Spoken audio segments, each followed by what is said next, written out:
Okay, good afternoon. We're now back on track again, and we're going to session number 10, which is chapter 10 on corporate governance. And if you look at the slide on number 2, you will find strategy implementation is the block of blue-colored 4 slides, 10, 11, 12, and 13. And those are the ones we're going to be covering next. So we're starting with slide 10 and looking at corporate governance.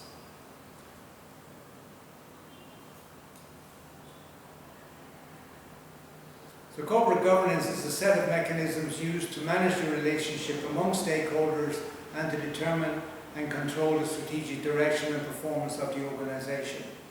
Now it's important here to make a distinction between stakeholders and stockholders. Stakeholders are the people who are involved in the business, upstream and downstream. So in other words, all of the contributors into the business itself, and the downloading of all the information afterwards, going to distribution channels, etc., all comes afterwards. But all of them are included in looking at the stakeholder population. So it starts from the initial inputs to the final outputs of the business. And corporate governance deals with governance issues related to all of these stages. So it's not just shareholders, they're one of the stakeholders, but they also are just part of the stakeholders. The managers, the supervisors, the board of directors, the executive compensation issues, external governance mechanisms is the market for corporate control. So these are all the things that you need to be paying attention to. So if we look at an agency relationship, we have shareholders who are the principals or the owners of the firm. We have managers, this is slide 7, who are the agents of the business, and these are the decision makers. These are the ones who work on the day-to-day management of the business. And they create an agency relationship, which is risk-bearing specialist, the principal, paying compensation to managerial decision-making specialist or agent.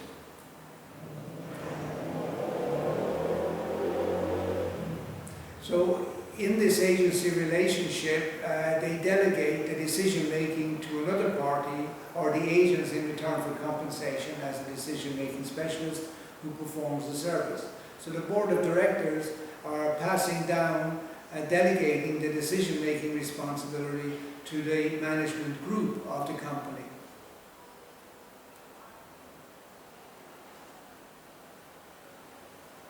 Now if we look at the board of directors, legally, the board of directors has broad powers, including directing the affairs of the organization, punishing or disciplining and rewarding, compensating managers for the work they do. So they protect the rights and interests of the shareholders, who are the owners of the business. But they're not involved in all the stakeholder activities. They're representing the shareholders. The classification of the board of directors on slide 17, you look at insiders are represented by the firm's CEO and other top-level managers. And then related outsiders are individuals who are not involved in the firm's day-to-day operations, but may have a relationship with the company. An example might include the firm's legal counsel, or large customer or supplier, or close relative of one of the firm's top-level managers. And then outsiders are individuals who are independent of the firm. They are neither involved in the firm's day-to-day operations, nor do they have other relationships with the firm. An example could be the president of a university or a community volunteer. So outside directors are perceived as ineffective because insiders dominate the board by limiting the flow of information to outside directors. And outside the directors are nominated for board membership by insiders, primarily by the CEO and those who are indebted to insiders in some form or other. The drawback of outside boards is that they don't have day-to-day contact with the business, and so they don't understand the details of the business on a day-to-day basis. So they have limited input in terms of giving guidance or direction to the managers in terms of managing the effectiveness of the business on a day-to-day basis. Some research findings, which is slide 21, you will find that board involvement in the strategic decision-making process may improve firms' performance because it provides the firm's managers with access to outside opinions, and outside directors should have more objective and interested in protecting the owner's interest.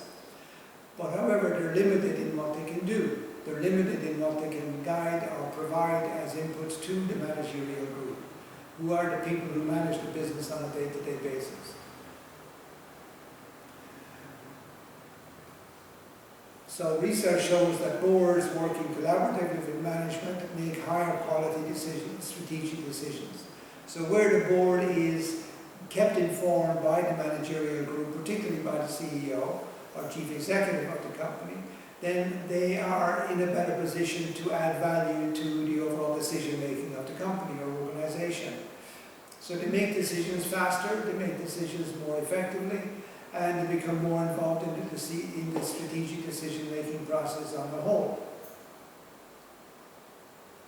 Now, when it comes to executive compensation, this is the decision made by the board under the guidance of the senior management on what the salary or bonus situation should be, what kind of long-term incentive compensation, such as stock options and so on, should managers get. Evidence suggests that the interests of owners of multinational corporations may be served best when the firm's foreign subsidiary compensation plans are customized to local conditions. So when you're paying people based upon local criteria or local scales of income, then you're going to get a better standard of performance from those, and it's a more aligned compensation system for the corporate headquarters. An example would be where Daimler-Benz acquired Chrysler. It highlighted the fact that top executives of Chrysler made much more than the executives of Daimler-Benz. But higher paid Chrysler executives report to lower paid Daimler bosses, and this created a different kind of problem.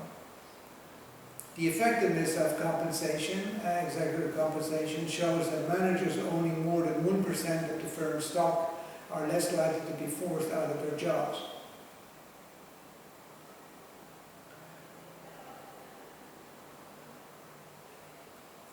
Now, there are different arrangements in terms of corporate governance in different countries. You have one version in China, you have another version in France, in South Korea, in Japan, etc.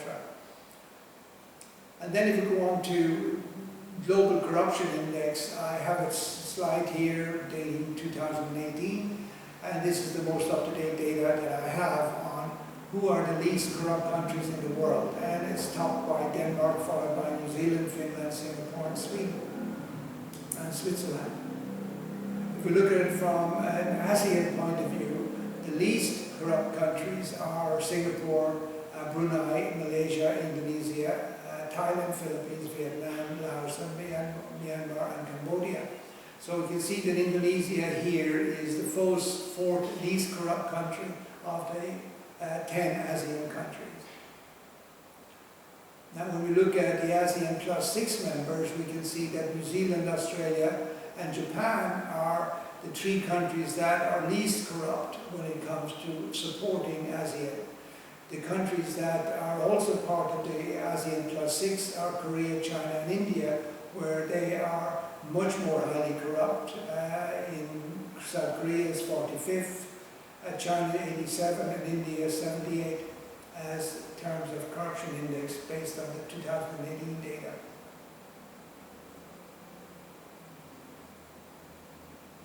Now, the best countries, Forbes has come up with a list of countries which are the best countries for doing business, and they're based on 11 factors, and you can see those in your slides. And in 2018, the United Kingdom was the best country for doing business, followed by Sweden, Hong Kong, Netherlands, New Zealand, Canada, Denmark, and Singapore. So these are the countries which are best countries for doing business. So if we look at ASEAN plus 6 countries, the top group of countries are New Zealand, Singapore, Australia, South Korea, Japan, Malaysia, Thailand, etc. Indonesia comes in as number 60 in this list. And that compares favorably with countries like Brunei, Philippines, Vietnam, Cambodia, Myanmar, and Laos. So you're in the top half of the group of 10 countries of ASEAN.